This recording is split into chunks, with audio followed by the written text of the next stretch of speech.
If you plant just one guava tree at home, friends, you'll enjoy an abundance of delicious guavas. Just look at my tree, it's loaded with fruits. This is a grafted guava plant that I planted in my ground floor garden. Some of the guavas have already ripened, and today we're going to harvest a few of them. Guava is rich in vitamin C and many other essential nutrients. You can even grow it in a pot, but I planted mine directly in the ground. It's only in its second year, and just look at how many fruits it's producing. 036. There are so many guavas that it's impossible to count them all. Today we'll harvest a few. That's why I always recommend planting at least one guava tree in your garden. This fruit is almost ripe, but birds love eating ripe guavas, so I harvest them a little early. After keeping them indoors for 1 or 2 days, they become perfectly sweet and ready to eat.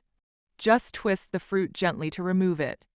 It's still a little firm, so it takes a bit of effort, but it's worth it. There we go, we've harvested another one. You should definitely plant a guava tree and enjoy gardening. Look at this beautiful fruit. It's turning yellow and will be perfectly sweet by tomorrow. If I leave it on the tree any longer, the bulbul birds will eat it first. These guavas grow really large and taste amazing. This variety fruits almost all year round and gives a heavy harvest at least twice a year. Now let me show you the rest of my garden. I have beautiful red amaranth and leafy greens growing here. All you have to do is scatter a few seeds, and soon your garden will be full of fresh vegetables. I also have chili plants, eggplants, bitter gourd vines, and yard-long beans. This is my ground floor garden, and everything is growing beautifully. Look at these papaya plants. I didn't buy any of them. They all grew from seeds saved from the fruits we ate at home. I planted Malabar spinach from stem cuttings, and later it produced plenty of seeds. I simply scattered those seeds around the garden, and they grew on their own.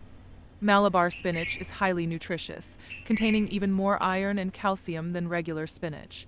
You can harvest it by cutting the stems with a knife. Cook it with lentils, make a simple stir-fry, or even prepare delicious fritters by dipping the leaves in gram flour batter. The thick, green leaves are tender and very tasty. They make a healthy and flavorful vegetable dish. Some of these plants even started growing near my jasmine plants because the seeds had fallen into the soil. That's how I do most of my gardening. I simply scatter seeds and let nature do the rest. Just prepare good soil, keep it moist, water regularly, and keep sowing seeds. Soon you'll have plenty of fresh vegetables growing at home. Even in this hot weather, my garden continues to provide fresh greens every day. Making your own compost is the secret. There's no need to buy expensive fertilizers. These vegetables are highly nutritious and 100% organic, with no chemicals or pesticides. I enrich my soil with cow manure, vermicompost, buttermilk, rice water, and lentil water from my kitchen. That's why I get such healthy plants and abundant harvests. The red amaranth seeds scattered on their own and started growing in different containers. Red amaranth is rich in iron and is excellent for maintaining healthy hemoglobin levels. Today we harvested fresh guavas and Malabar spinach. Next time I'll show you the harvest of my red amaranth. I hope you enjoyed this garden tour. Please like, share, and subscribe to the channel. Thank you for watching.